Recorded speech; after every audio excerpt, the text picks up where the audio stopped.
आदम खां की सियासत थी और नवाबीन का रिश्ता था। इंसान है वो भी, कहीं ना कहीं तो अपनी भड़ास निकालेगा। अब कोई झुंझलाया हुआ हो, कभी गुस्से में हो, तो ज़रूरी थोड़ी है कि वो सही बात करेगा। मेरी सोच है जो ओरिजिनल कांग्रेस की सोच थी, जी, ओरिजिनल कांग्रेस सबके लिए, सबका। सबके लिए तरक्की, रोज़गार। नमस्कार, मैं हूं आमिर खान और आप देख रहे हैं यूपी तक। हमारे साथ आज ख़ास मेहमान हैं, रामपुर की बेगम नूर बानो, नवाब परिवार से हैं।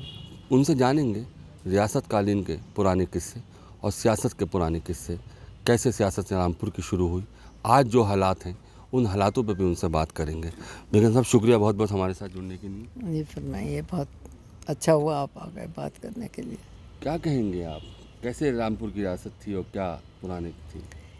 मैं आपसे उसी वक्त तक का कह सकती हूँ जब से मैं आई यहाँ शादी होके। मैं आई 1956 में, जी 1956।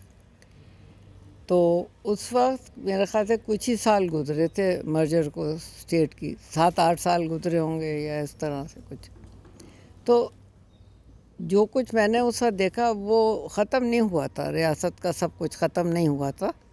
वो सब कुछ मौजूद था, जो रहन सहन था, जो ख़ास बाग में यहीं आए ब्याह के, तो वो ख़ास बाग में जो सिस्टम था पूरा वही था। जैसे वहाँ के ख़ास बाग में उस वक्त खिदमतगार जो थे वो 150 या 200 थे। फर्राश थे, 24-24 घंटे की ड्यूटी उनकी होती थी। वो आते थे, कोई 250 या 250 ऐसे थे जो हर 24 घंटे में बदलते थे। तो यहाँ का ये सिस्टम था कि वो 24 घंटे की ड्यूटी करते थे सिर्फ। तो इसका मतलब था कि अलग अलग तो 250-300 आदमी होते थे, हदर बदनी तो 500, सब मिला के 500-600 आदमी। तो एम्प्लॉयमेंट उस वक्त तक भी ख़ास बाग में सिर्फ फर्राशों की 500-600 आदमियों तक की थी जो नवाब रामपुर की तनख्वाह पाते थे, इस घर से तनख्वाह पाते थे। प्राइवेट, स्टेट तो थी नहीं, तो उससे इसी तरह से जो ख़ास बाग था, क्योंकि मैंने ख़ास बाग ही देखा। ख़ास बाग में उस ज़माने में कम से कम 500-700 अलग माली थे, वो अलग थे। तो मुझे यही मालूम है क्योंकि मेरा ज़्यादातर रहता था कि घर के अंदर, मतलब ख़ास बाग में थी मियाँ और हम, और या बाग में हम फिर नागवन। तो ये मत बताया जाता था कि अभी इतनी ये शिफ्ट आ रही है, ये शिफ्ट आ रही है, ये गई। और बेहद खूबसूरत बाग थे यहाँ। ख़ास बाग के जितने भी बाग थे, ए ब्लॉक का अंदर प्राइवेट वाला या बाहर था, बेहद खूबसूरत। और मेंटेनेंस बहुत अच्छी थी, बहुत खूबसूरत, और हर चीज़ बहुत। उस वक्त मेरी शादी जब हुई तो मेरे ख्याल से स्टेट को मर्ज हुए वे भी ज़्यादा वक्त नहीं गुजरा था, 8 साल हुए थे सिर्फ। तो वही रहन सहन था, वही तो लोग आ रहे हैं, वो शिफ्ट बदल रही है, वो शिफ्ट आ रही है। उसके इंचार्ज कौन कौन थे, हाउस होल्ड कंट्रोलर्स कितने थे, किचन के अंदर कम से कम नहीं होंगे तो मेरे ख्याल से कम जो मेन कुक्स बावर्ची थे वो 50-60 थे मेन कुक्स। हर चीज़ का एक अलग था। रामपुर का तो आपको सुना होगा आपने कि खाना बहुत मशहूर था, और यहाँ का दस्तरखान, खाना नहीं कहते थे, दस्तरखान बहुत मशहूर था। तो अब अगर जो कबाब बनाता था वो कौरमा नहीं बनाता था, जो चावल के भी कई सिस्टम से चावल बनाता था वो रोटी नहीं बनाता था। रोटी तो 10-15 किस्म की तो रोटियाँ थी, बनती थी, शीरमाल था, ये था, वो था, पराठे, हर तरह तरह के नाम थे। वो पूरा मेरे ख्याल से है, यहाँ था एक सरकार के पास, जो किसी ने कहा था लिखने के लिए कि आप बताइए तो कि क्या क्या, तो कम से कम रिकॉर्ड तो रहे। वो सब ख़ास बाग में था एक वक्त में, मुझे याद है कि लिखाया था मेरी सास ने, बेगम साहब ने। तो मैं उनके साथ 10 साल रही। उसके बाद जब मेरी शादी हुई उसके बाद से 10 साल तक यहीं रही मैं ख़ास बाग में उनके साथ। तो मैंने वो दौर देखा, तो उस दौर में जो मैंने देखा वो मैं आपको बस बता सकती हूँ। तो उस दौर में क्योंकि तकरीबन वही चीज़ सिस्टम चल रहा था, तो मैं समझती हूँ वो आखिरी दौर था असल में जो नवाबी का था, जो मैंने देख लिया। तो बेगम साहब ये सियासत रामपुर की कैसे स्टार्ट हुई, कैसे वो शुरुआत तो हुई? पहले ही हो गई थी। जी। और जब 1947 में पंडित जवाहरलाल नेहरू नवाब रामपुर ने बहुत मदद करी थी, इंडिपेंडेंस मूवमेंट में बहुत करी थी। ये तो ये बैठे हुए यहाँ जानते होंगे इस बात को। सबसे पहले इन्होंने एग्रीमेंट की थी कि मैं तैयार हूँ अपनी रियासत देने के लिए, रज़ा अली ख़ान ने। तो यहाँ तो बहुत पहले ही इन लोगों के दिमाग में कभी ये नहीं था कि हमेशा हमें रहना है, ये हमारा है, ये हमें रहना ही यहाँ है। मेरे ख्याल से क्योंकि कुछ ऐसा भी था कि यहाँ पे पठानों का वो था, तो यहाँ पे कोई ऐसा वो नहीं था नवाबी का, आप समझ रहे हैं। जी जी। तो ये लोग सरदार लोग थे कि इन्होंने लिया अलग, जैसे उन्होंने फतह किया कोई चीज़, फिर किसी ज़रूरी नहीं था कि हमेशा ही रहें, कोई और आ गया कोई इस तरह। तो मेरे ख्याल से मोरलेस ये भी फीलिंग इनमें, इनकी आदत थी इसकी, कोई बदल चेंज की। तो जब ये यहाँ पे आए हैं, जो भी मुझे थोड़ा बहुत मालूम हुआ या उन्होंने बताया, वो ये बताया कि इन्होंने आके पब्लिक के साथ शुरू से जुड़े रहे। कोई ना कोई ज़्यादा नहीं करना पड़ा ये कि भाई जैसे और रियासतों में हुआ कि राजा महाराजा हैं और उनकी रियाया ये है, ऐसा कुछ नहीं था। इनका अपनापन हमेशा से रहा अपनी पब्लिक के साथ, इस ख़ानदान का। तो आज़म खान की सियासत को कैसे देखा आपने? आदम खां की सियासत थी और नवाबीन का रिश्ता था अवाम के साथ। रिश्ते में और सियासत में फ़र्क है। किस तरीके से स्टार्टिंग करी आज़म खान ने, जो आपने देखा वो सारी तरह सुनना चाहूँगा। देखिए, मैं उनके ज़ाती उसमें कभी पढ़ी नहीं, ना हम लोगों को इंटरेस्ट था, ना हम उस ज़माने के हालात थे कि हर किसी के बहन बेटी या घर के अंदर हम दखल देते। ना हमें सिखाया गया था, ना हमारी आदत थी ये सब। हमारी आदत ना अब है। तो ये कि उन्होंने क्यों शुरू किया, क्या हालात हुए, किस चीज़ से, लेकिन क्योंकि मैं एक इंसानी फितरत को अब इस उम्र में कम से कम समझने लगी हूँ, तो मैं ये समझती हूँ कि हर इंसान कुछ बनना चाहता है किसी को देखकर। ये फितरत है इंसान की। मैं सोचती हूँ कि मैं भी हो सकती थी, बनना चाहती इंदिरा गांधी, मैं भी हुकूमत करती हिंदुस्तान की। आप समझ रहे हैं मेरी बात? ये इंसानी फितरत है।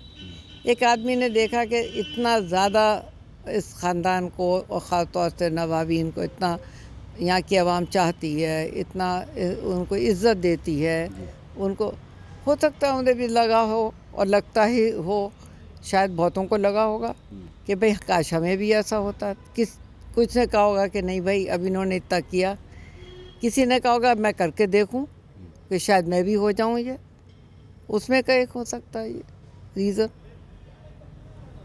10 बार के विधायक रह चुके हैं आज़म खान, विकास कार्य किया, 10 साल कम नहीं होते हैं, कम अरसा।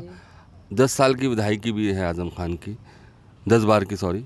उसके बाद आज जो हालात हैं उन हालातों को कैसे देखती हैं, दोनों को कंपेयर करें तो? ज़िंदगी में एक से हालात तो किसी के भी नहीं रहते। अब वो नवाब थे उनके नहीं रहे, जो बिल्कुल कुछ नहीं थे वो आज बहुत बड़े बन गए। आप पूरी दुनिया की सियासत में आप देख लीजिए, कुछ भी जो आदमी नहीं थे वो आज प्राइम मिनिस्टर हो गए मुल्कों के, बहुत बड़े बड़े लोग हो गए। तो हालात कभी एक से रहते नहीं हैं, न किसी को समझना चाहिए कि रहेंगे। कोई अपने आप को इतना बड़ा ना समझे कि वो छोटा नहीं हो सकता, कोई उससे ज़्यादा बड़ा नहीं हो सकता।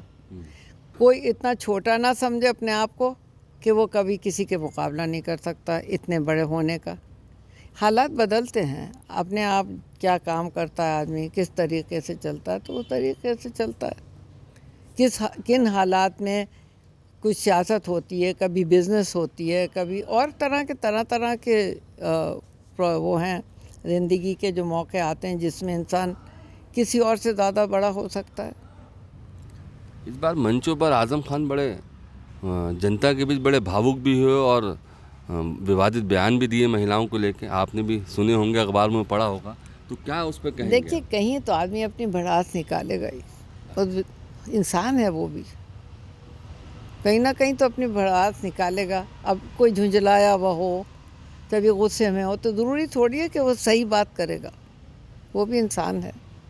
अब फ्रस्ट्रेशन में तो आदमी कुछ भी कह सकता है, तो उसे सीरियसली क्यों लिया जाए? कोई परेशान होता है, किसी बात से झुंझलाया हुआ होता है। अब घर में भी किसी के साथ भी कुछ होता है तो वो आदमी कुछ भी कह सकता है उस वक्त, तो उससे संजीदगी से ज़्यादा नहीं लिया जाए।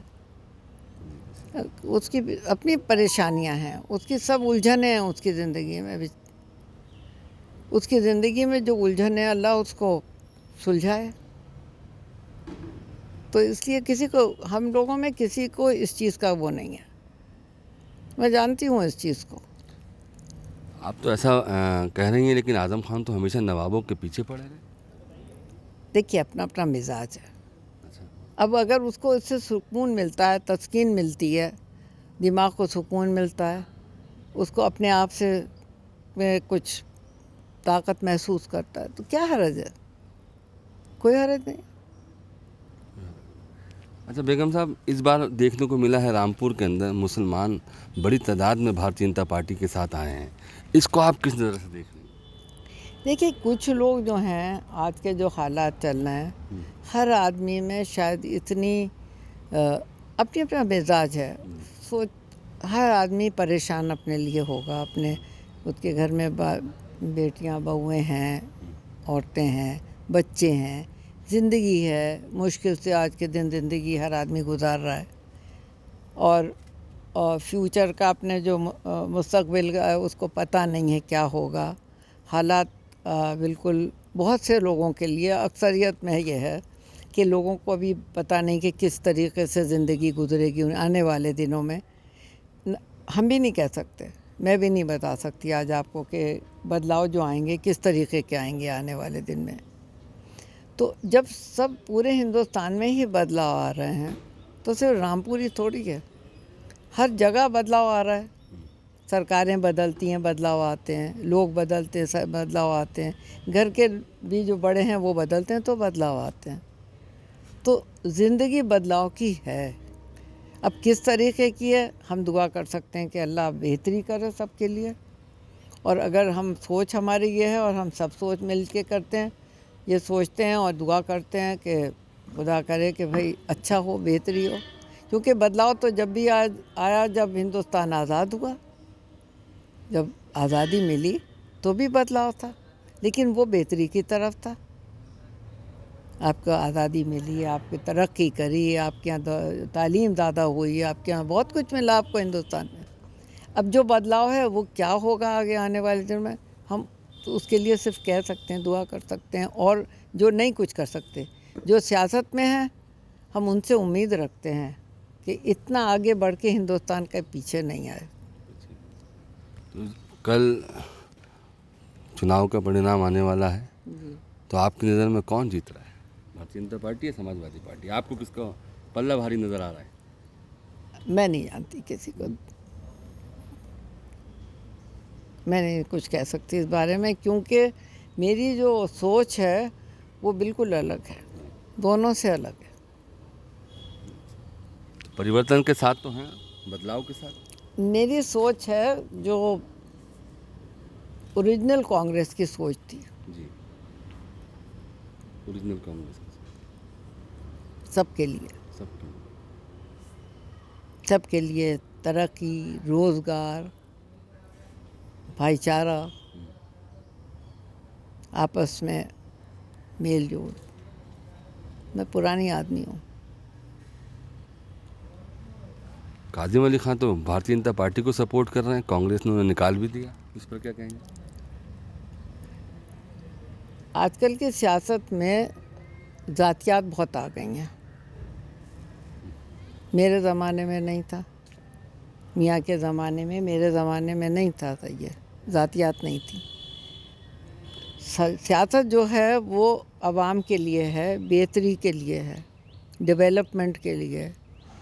जो कुछ हम अपने बच्चों को, जो अब छोटे हैं या जवान हैं, उनके लिए सोचें, उनके फ्यूचर का, उनकी मुस्तकबिल का सोचें। आजकल ज़ातियात पे आ गया, पर्सनल। तो जब ज़ातियात आ जाती है तो उसमें ये सब भूल जाता है आदमी। तो एक दूत वो गिराने की हो जाती है सियासत, इसको ख़त्म करो, उसको वो करो तो रास्ता बने। वो सियासत है एक तरफ ये कि ये करो, जिसमें सबके लिए फ़ायदा हो। चलिए शुक्रिया बहुत बहुत हमसे बात करने के लिए। तो ये रामपुर से हमने बात की बेगम नूर बानो साहिबा से, जिन्होंने अपनी बेबाकी से सारे पुरानी बात बताई। रामपुर से आमिर खान, यूपी तक।